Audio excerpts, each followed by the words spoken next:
Selamat sore saudara, kembali kita berjumpa dalam sebuah program yang kami hadirkan untuk memberikan referensi kepada Anda buku apa saja yang layak untuk Anda baca, sehingga kami harapkan akan semakin menambah wawasan Anda tentang berbagai hal untuk kemudian meningkatkan kemampuan dan juga tentu saja peningkatan kehidupan sosial di tengah masyarakat. Saya Firda Anggara bersama Anda selama kurang lebih 30 menit ke depan. Inilah Bedah Buku. Dan buku yang kami pilihkan untuk Anda sore hari ini adalah buku yang berjudul Psikologi Zikir, Studi Fenomenologi Pengalaman Transformasi Religius. Buku ini ditulis oleh M.A. Subandi PhD dan diterbitkan Pustaka Pelajar edisi Agustus 2009. Anda bisa bergabung bersama kami di 02745800800 untuk berbincang langsung bersama dengan penulis buku yang telah hadir di studio, sekaligus nanti juga akan hadir bersama kita pembedah buku ini. Saya perkenalkan kepada Anda, di sebelah saya persis Bapak M.A. Subandi PhD, pakar psikologi agama, penulis buku Psikologi Zikir, sekaligus Wakil Dekan 1 Fakultas Psikologi UGM. Pak Subandi, selamat sore. Selamat sore. Terima kasih kehadirannya. Dan yang kedua di ujung sebelah kanan saya Pak Fuad Nasyori, beliau adalah Dekan Fakultas Psikologi dan Ilmu Sosial Budaya UII. Selamat sore Pak Fuad. Selamat sore Mas Ferry. Ya, terima kasih untuk kehadirannya. Saya ke Pak Subandi terlebih dahulu. Apa sebenarnya secara ringkas Bapak bisa sampaikan tujuan ditulisnya buku ini? Pertama perlu saya sampaikan bahwa buku ini bukan buku agama yang seperti umumnya banyak terjumpai di buku-buku yang lain. Karena ini adalah merupakan hasil penelitian saya ketika saya mengambil master di University of Queensland di Australia. Nah, ini kemudian aslinya di dalam bahasa Inggris, tapi kemudian saya terjemahkan di dalam bahasa Indonesia dan kemudian disesuaikan dengan kondisi di masyarakat pada umumnya, sehingga meskipun ini hasil penelitian ilmiah tapi bisa dinikmati atau dipahami dan diambil pelajaran oleh masyarakat umum. Nah, di dalam buku ini saya menjelaskan mengenai bagaimana efek daripada orang melaksanakan zikir secara psikologis. Jadi saya bukan seorang ahli agama, bukan seorang kiai, tapi saya menempatkan di sini adalah sebagai seorang peneliti yang melihat ada fenomena pengalaman orang-orang yang melaksanakan zikir. Nah, ini yang saya menarik, yang tertarik itu ketika pertama kali saya mendengar cerita-cerita seperti itu, kemudian saya lebih dalam lagi meneliti, mewawancarai, ada 9 orang yang saya wawancarai. Baik, saya potong sampai di sini Pak, artinya 9 orang ini ketemu di mana, kemudian karena di sini juga disebutkan ada sebuah lembaga pengajian misalnya. Nah, bagaimana kemudian ada ketertarikan arah ke sana begitu? Ya, jadi ini adalah sebuah pengajian yang karena ini adalah sebuah penelitian ilmiah, saya harus memprotek istilahnya itu, menyamarkan semua nama pesertanya maupun nama dari kelompok ini. Ya, semua saya pakai semua. Kelompok pengajiannya di kelompok pengajian saya sebutkan di sini adalah kelompok pengajian ikhlas. Nah, ini samaran juga sebenarnya. Samaran juga. Nah, jadi inti daripada buku ini adalah dengan melaksanakan zikir dengan metode tertentu, itu khususnya dengan metode zikir yang ada di dalam hati. Zikir atau disebut zikir kolbi. Nah, itu dengan menyebut nama Allah di dalam hati, maka terjadi proses transformasi yang ada di dalam diri orang itu. Nah, itu proses transformasi itu bisa terdiri dari mulai dari kehidupan beragama orang yang tidak matang. Kalau saya sebut di dalam psikologi perkembangan itu, psikologi agama, perkembangan agama yang tidak matang menuju perkembangan agama yang lebih matang. Ya. Kemudian perkembangan agama yang sifatnya imitatif, orang yang beragama yang hanya ikut-ikutan saja, kemudian menjadi keyakinan beragama yang lebih intuitif, ya, yang lebih merasakan. Kemudian ada yang lagi, transformasi yang lagi adalah pada umumnya orang merasa sebagai orang Islam karena sebagai kelompok Islam.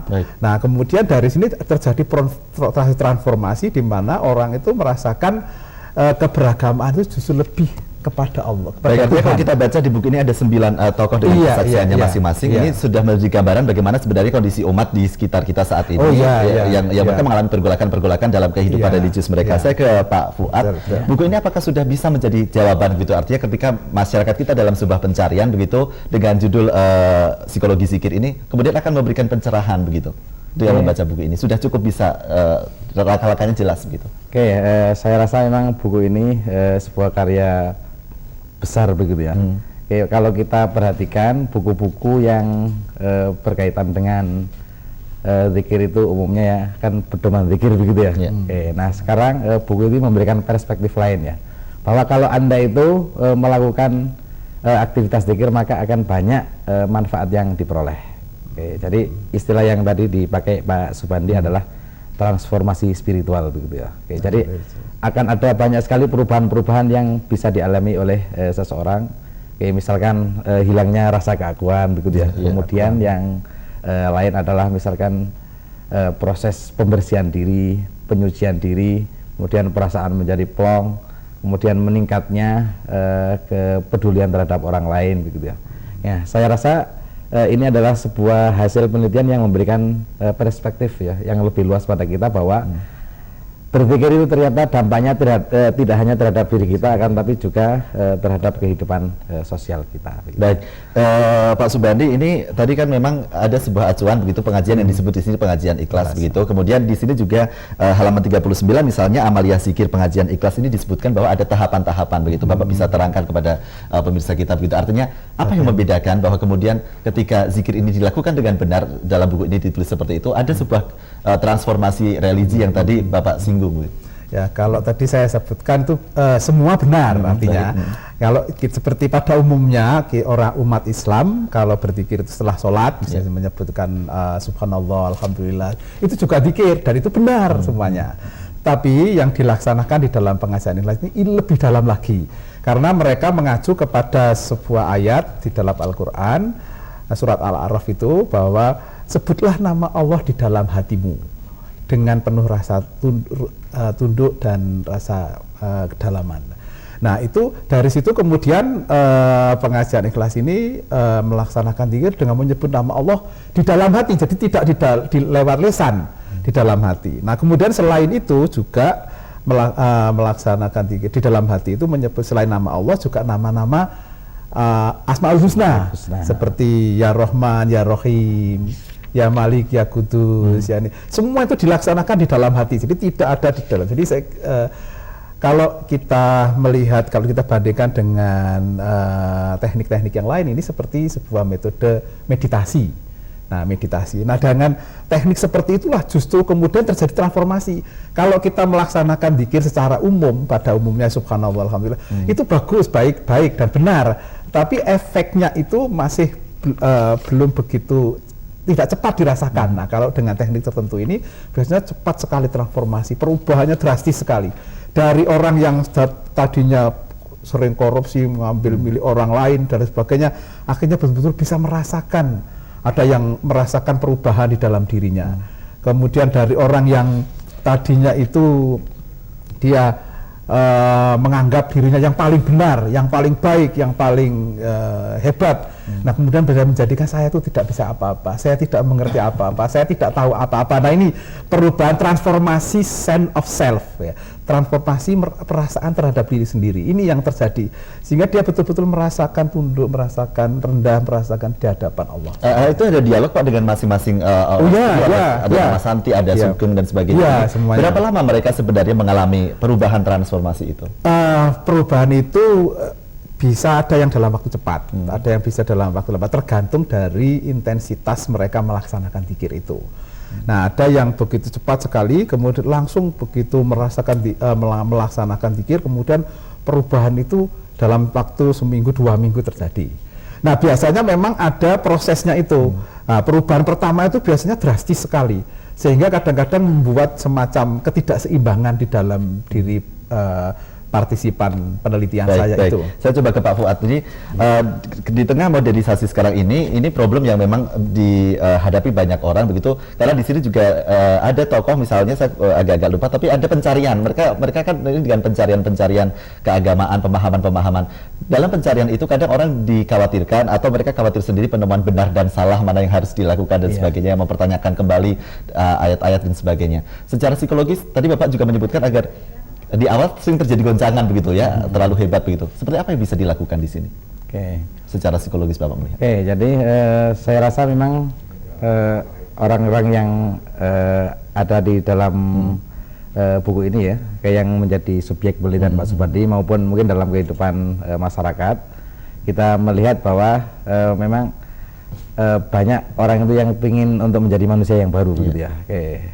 Terutama orang-orang yang sebelumnya itu memiliki pengalaman-pengalaman mungkin penderitaan begitu ya. Mengalami penderitaan hidup dalam rumah tangga yang penuh konflik, kemudian hidup bersama mungkin dulu sebelum menikah itu maaf ya misalkan berpacaran dan melakukan pacaran itu dengan cara yang tidak baik menurut agama begitu ya. Nah oleh karena itu orang ini mencari begitu dan saya rasa di dalam kehidupan masyarakat orang-orang juga banyak yang mencari dan mungkin kelebihan dari masuk dalam suatu kelompok adalah ada proses yang namanya bimbingan begitu ya. Jadi orang itu bergerak tidak berspekulasi ya. Kalau berspekulasi kan ada kemungkinan bahwa jalan yang dia pilih itu salah begitu ya. Nah tapi mungkin benar. Tapi kalau terbimbing oleh orang-orang yang selama ini telah memiliki pengalaman spiritual yang luas ya, maka insya Allah orang menjadi selamat benar. Baik. Dan dengan bimbingan itulah akhirnya mungkin perubahan-perubahan yang terjadi pada seseorang itu bisa dikontrol. Baik, saya potong dulu Pak, ada penelpon rupanya sudah menunggu kita. Selamat sore. Selamat sore, Assalamualaikum warahmatullahi wabarakatuh. Waalaikumsalam. Dengan Bapak siapa di mana? Prasetyo di Gedung ini. Silakan Pak. Saya sangat tertarik atas buku ini. Ya. Ini belinya di mana, harganya berapa? Baik. Baik, terima kasih. Ya, silakan Pak Subandi. Saya kira ini buku ini diterbitkan oleh penerbit Pustaka Pelajar dengan kerjasama dengan penerbit Fakultas Psikologi UGM. Nah ini bisa dibeli di toko-toko buku di seluruh Yogyakarta. Saya kira. Harganya saya kira bisa dicari sendiri. Nanti kita akan lanjutkan pembicaraan kita dan pemirsa Anda juga masih bisa menghubungi kami kembali di 074580800. Bedah buku berlanjut sesaat lagi.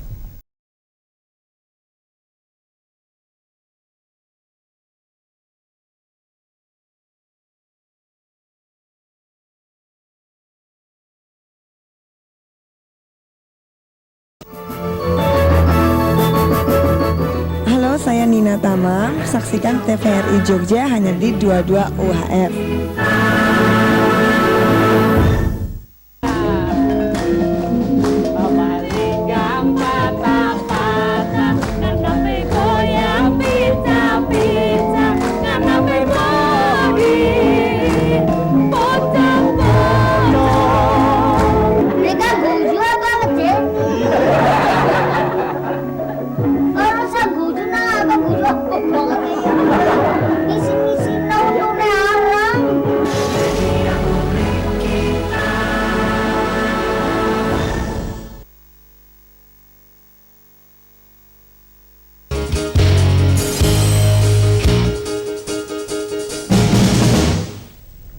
Ya, di halaman paling belakang buku ini ditulis beberapa kesaksian dari partisipan yang bersama-sama melakukan zikir ini. Salah satunya adalah pengalaman Santi yang memiliki masalah pada rumah tangganya, dan di sini disebutkan waktu zikir bersama saya tertawa keras, tidak mau berhenti, teman-teman lain ada yang menangis tapi saya malah tertawa terpingkal-pingkal. Menurut Pak Amri dulu hati saya merenggut terus ketika sudah tersentuh nama Allah lalu bisa tertawa. Bapak bisa jelaskan, tapi sebelumnya Pak Subandi ada penelpon, rupanya sudah bersama kita. Selamat sore. Selamat sore. Ya, dengan Mas Hamim ini, Mas Amin. Mahasiswanya Pak Bandi. Oh, baik. Ya, silakan Mas Amin, singkat pertanyaannya. Mahasiswanya Pak Fuad. Ya. Di buku itu ada nggak cerita, misalnya dari penelitian Pak Bandi, lebih khusyuk mana mereka yang berdoa dengan keras dan dengan di dalam hati? Ada nggak cerita di situ?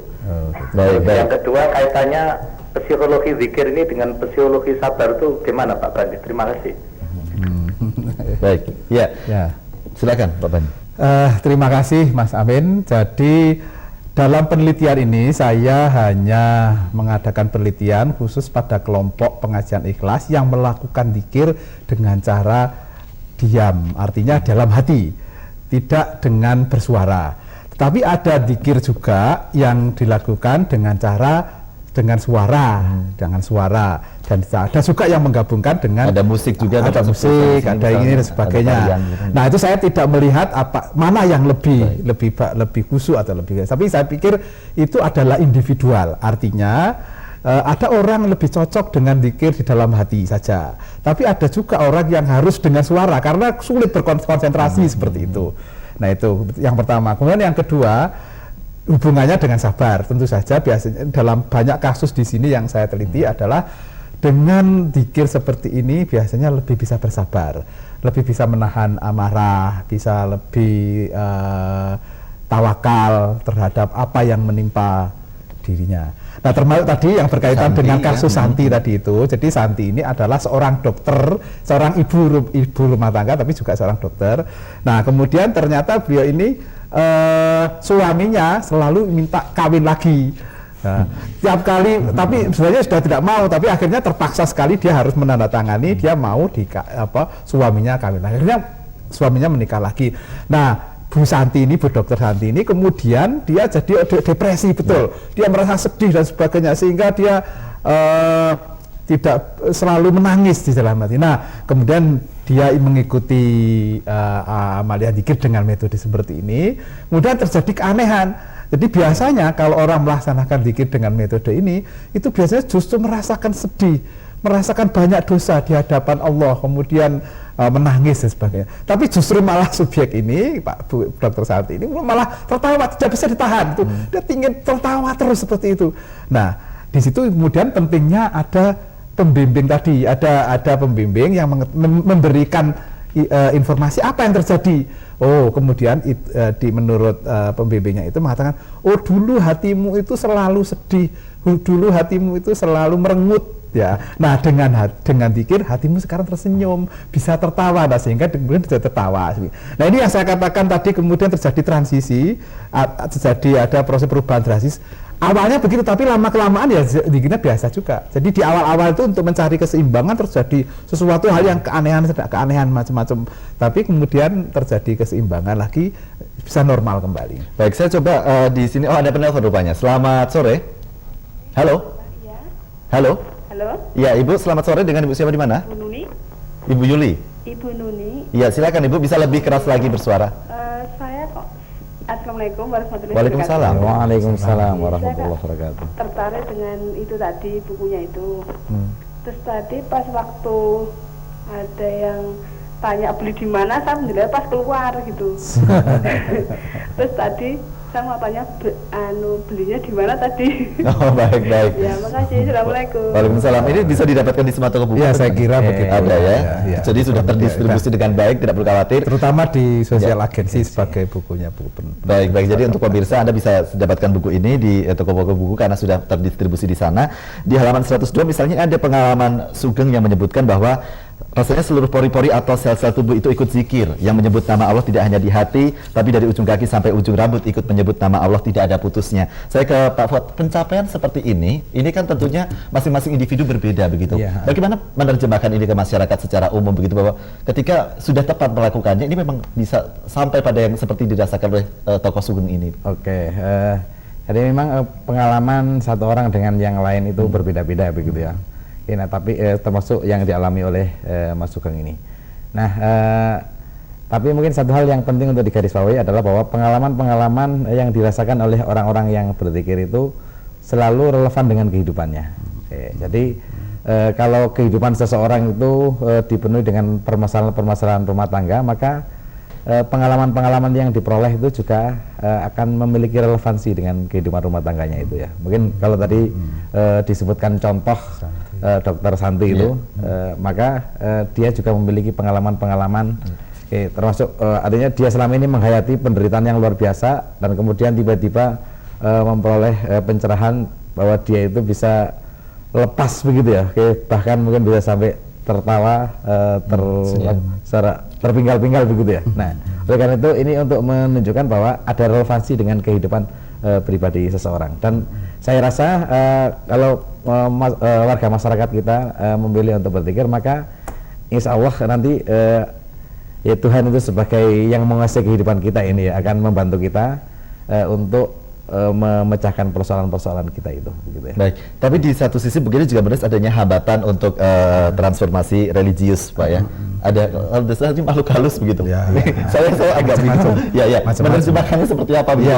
Ya. Jadi macam-macam. Jadi memang ketika orang betul-betul ingin mendekatkan diri kepada Allah melalui adanya transformasi tadi dengan zikir, kemudian terjadi transformasi, itu ada pihak-pihak lain yang tidak suka kalau manusia itu dekat kepada Allah.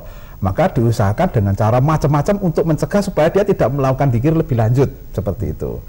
Nah, salah satu contohnya misalnya saja ada seorang partisipan yang ketika dia melaksanakan zikir, kemudian tiba-tiba ketika mau sholat itu wudu sulit. Kemudian ketika sholat dulu Pak, nanti kita lanjutkan, ada pendapat rupanya. Selamat sore. Selamat sore. Ya, dengan Nova di Klaten, Pak. Ya, silakan. Nah, terkait dengan metode zikir itu punya pengalaman bisa didudukkan, bisa diuji. Ya, maaf Bapak, maaf Pak Nova, kami tidak bisa menangkap dengan jelas. Mungkin bisa menghubungi kami kembali, atau apa Badi bisa menangkap apa yang disampaikan? Baik. Jadi bisa mencoba menelpon kami lagi di 0274 580 800. Tadi Bapak bisa lanjutkan, kita terputus pada ketika akan wudhu untuk sholat, ada tantangan begitu. Ya, jadi seperti itu ketika ada dia itu sudah mendekatkan diri kepada Allah, kemudian ada pihak lain yang istilahnya ya memang ya kalau dikata dalam agama itu setan, itu artinya yang mengganggu jalannya manusia itu untuk dekat kepada Allah. Maka antara lain dalam pengalaman tokoh di sini ini, dia tiba-tiba ketika sholat itu mau sholat, kemudian badannya itu diputar, tidak tahu secara ini otomatis dia nggak bisa untuk sholat begitu. Nah, di sini kemudian dia tiba-tiba gelas-gelas di dapurnya itu pecah semua. Hal-hal yang aneh-aneh seperti itu memang kadang-kadang terjadi. Dan ini pengalaman itu, tapi tidak semua seperti itu. Ya, pengalaman macam-macam. Baik, kita ke penelpon lagi. Selamat sore. Selamat sore, Pak Irlambang. Iya, ya, silakan. langsung saja menanggapi. Ya. Bahwa yang namanya zikir, bagaimanapun juga itu kan pendekatan kita kepada Tuhan dalam hal ini. Kita tidak akan lepas. Sebenarnya hakikatnya adalah mendekatkan diri, kedekatan diri pada Sang Maha Kuasa itu sendiri, sehingga segala kejadian, segala kehidupan kita bagaimanapun juga itu tadi istilahnya relevansi. Jadi kita tanggapin sasmito Mas dalam hal ini. Jadi seperti ada yang nuntun TVRI. Kalau TVRI di TV begini ini ada yang nuntun. Nyuwun sewu saja. Ini hakikatnya daripada zikir itu sendiri yang saya lakoni Mas. Nyuwun sewu. Ini sekedar satu masukan, coba nanti relevansinya sampai di mana, sungguhnya sampai di mana dalam hal ini. Karena bagaimanapun juga saya yang lakoni baik itu agama maupun secara kejawen kan begitu. Karena kita wong Jawa, kuwi Jawane sik dinggo. Nah, antara rasio dan rasa tetap harus jumbuh dalam hal ini. Terima kasih. Baik, terima kasih. Silakan Pak Bandi, ada tanggapan. Jadi memang benar nih Pak Irlambang bahwa dalam melaksanakan zikir ini yang lebih berperanan adalah rasa, atau berarti bukan zikir itu bukan dipikirkan, tapi dirasakan. Jadi betul-betul menggunakan perasaan, dan itu kalau dalam bahasa agama itu disebut hati atau kolbu. Nah, dari situ ketika kita betul-betul menyebut nama Allah dengan kolbu kita, di dalam kolbu itu, itulah terjadilah hal-hal yang kadang-kadang di luar kemampuan kita. Itu semuanya adalah dikembalikan bahwa itu adalah kehendak Allah. Baik, Pak Fuad, silakan. Oke, saya rasa memang salah satu dampak yang bisa kita lihat, kita rasakan ya, dan saya rasa juga masuk dalam bukunya Pak Bandi ini adalah bahwa kalau seseorang itu berzikir, maka salah satu perubahan yang sangat penting itu adalah memang orang itu menjadi lebih intuitif gitu ya. Jadi lebih intuitif artinya dia menjadi lebih peka terhadap apa saja yang mungkin terjadi pada diri sendiri maupun yang terjadi pada orang lain.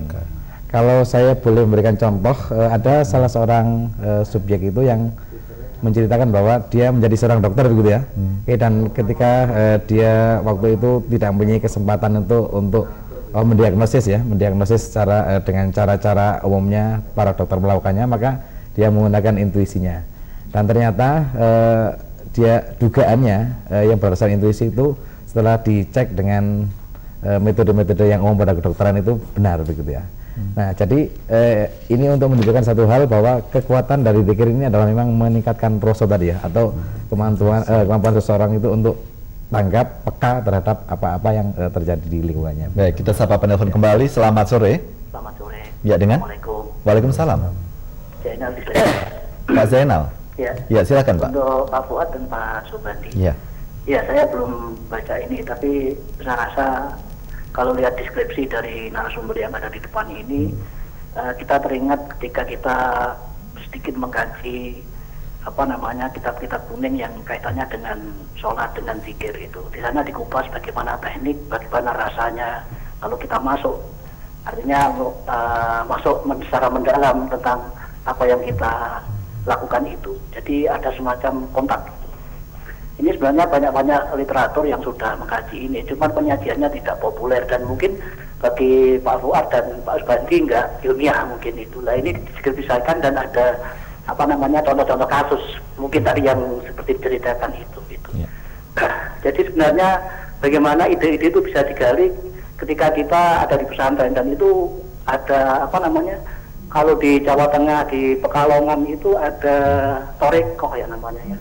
Bagaimana dia mengkaji masalah zikir itu, masalah cara ibaratnya cara berwudu itu, cara takbiratul ikram apa-apa itu secara mendalam lama untuk dikajinya itu, dan di situ ya mungkin cerminannya sama dengan seperti itu gitu. Cuman ini empiris, ada kasus-kasus gitu. Baik. Itu yang pertama. Yang kedua, Pak Fuad Nasori, pakar psikologi Islam ini yang saya baca beberapa buku yang dia terbitkan gitu ya. Saya mau tanya, sebenarnya psikologi Islam itu akar muaranya dari mana itu? Jadi ketika kita baca bukunya Pak Nasori ya, kalau di gatok-gatok ya gatok juga dengan apa yang ada di teks Al-Quran dan psikologi modern yang ada saat ini gitu. Baik. Begitu Pak Zainal.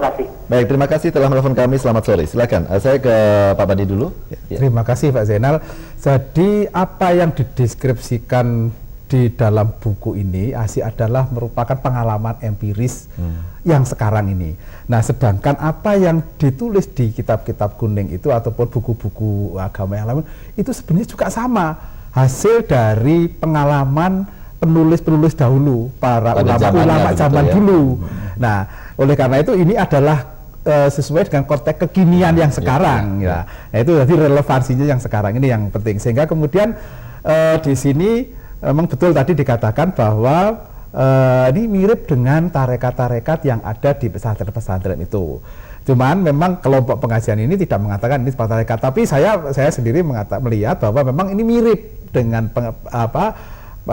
metode-metode yang dilakukan di dalam tarekat, dan memang zikir yang dilakukan dengan metode tertentu, baik itu melalui tadi pengajian ikhlas maupun tarekat-tarekat itu memang punya dampak yang luar biasa, baik terhadap diri sendiri maupun orang lain. Contohnya yang dilakukan di pesantren Suryalaya, itu dengan zikir seperti itu, kalau di Suryalaya menggunakan zikir dengan suara keras dan juga dengan di dalam hati, dua-duanya dikondisikan itu untuk bisa mengobati orang-orang yang mengalami kecanduan narkoba, kecanduan dan sebagainya, mengalami gangguan-gangguan psikologi dan sebagainya. Baik, saya ke Pak Fuad secara singkat, ada tanggapan Pak? Oke, terima kasih pada Pak Zainal. Jadi muara dari psikologi Islami tentu aja ya Quran dan hadis begitu ya. Jadi dan Quran hadis itu mungkin salah satu hal yang paling penting yang kita jadikan sebagai rujukan adalah bahwa apa yang dilakukan oleh manusia itu memang sangat bergantung pada kolbunya. Jadi kebaikan perilaku kita juga sangat bergantung pada kolbunya. Dan saya rasa mungkin seperti orang berzikir, sholat, kita melakukan aktivitas sosial ya, maka itu juga akan menguatkan kalbu, yang dampaknya juga perilaku orang tersebut menjadi lebih baik terhadap. Ada penelpon, saya terima dulu Pak Fuad. Selamat sore. Selamat sore. Ya, dengan Budi di Prambanan. Pak Budi. Ya, mohon singkat Pak pertanyaannya. Ya kebetulan ini saya baru ikutan ini ya, dan kebetulan tadi saya juga sempat di toko buku dan melihat buku ini, cuma saya belum tahu itu isinya berisi panduan atau cuma kesaksian aja. Baik. Ya, terima kasih. Terima kasih Pak Budi, dan sebelum dijawab kita akan break sejenak. Kami akan kembali dalam bedah buku usai jeda iklan berikut ini.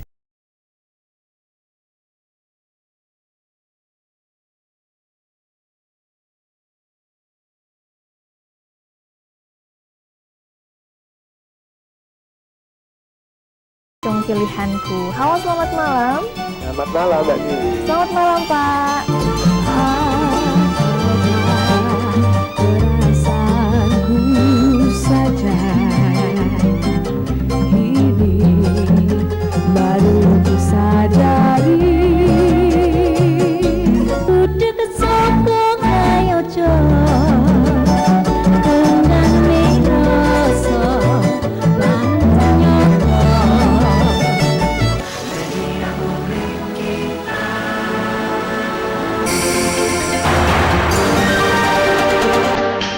lupa channel 22 UAF. Mana gambar lebih tajam dan jangkauan biru.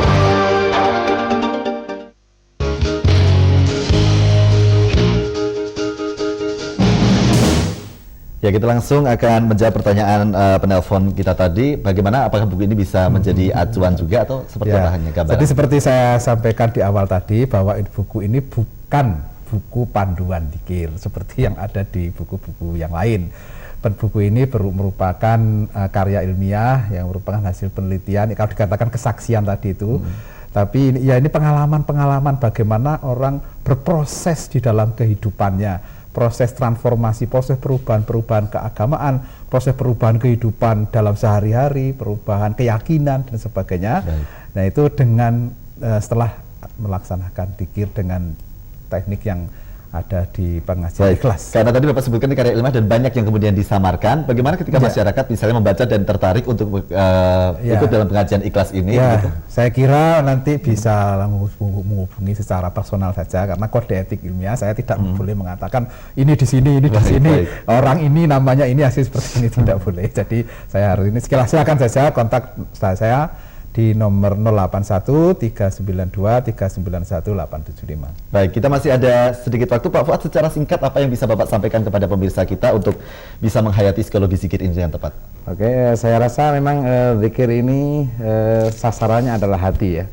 Jadi hati itu dibuat menjadi bersih gitu ya, dan dengan bersihnya hati itu maka cara berpikir kita, cara bersikap kita akan menjadi lebih tertata sehingga kehadiran kita di tengah masyarakat itu menjadi lebih positif dampaknya begitu ya. Baik, artinya akan semakin banyak orang yang melakukan, kehidupan kita juga insya Allah akan semakin baik gitu ya. Baik, terima kasih Pak Subandi, Pak Fuad, terima kasih, dan pemirsa juga terima kasih Anda telah menelpon kami dan juga menyaksikan Bedah Buku. Semoga tayangan ini memberikan inspirasi bagi Anda dan juga membawa manfaat untuk kehidupan sosial di masyarakat. Saya Firda Anggara, terima kasih dan sampai jumpa.